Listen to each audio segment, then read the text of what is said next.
good day Cebuanos. Kay ba ka why most companies prefer applicants na naay diploma, like mga applicants nga nakahuman dyan ng eskwela?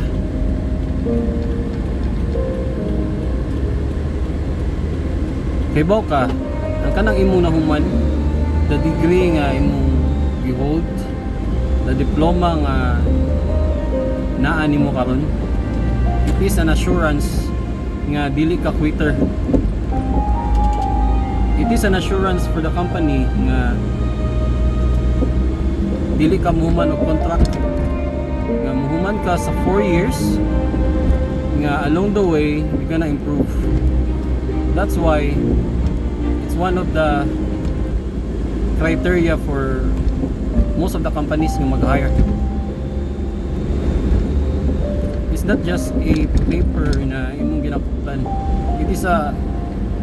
It's one of the proof nga ikaw nihuman ka og 4 ka tuig, gibuhat imong tanan nga mo succeed sa imong kurso, muhuman sa imong kurso,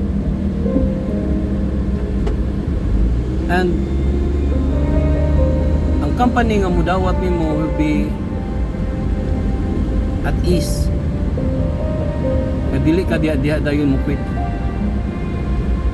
Nga ikaw usa ka tawo, usa ka aplikante nga andam mo sakripisyo para sa trabaho. Tapos sa school palandaan, we are designed to become an employee. Dili siya like sa mga successful na businessman karon. The school are not designed to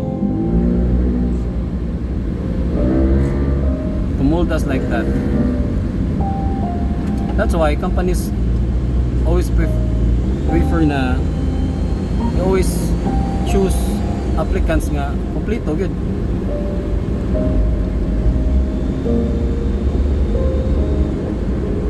Much better pa good if you're in a prestige school. Kay it's assumed nga if you're in a prestige school, mas stiff ang ilang teachings nga to, mas strict, mas much nicer compared to mas nicer siya compared to other school. Ano lang, amping mo perme, just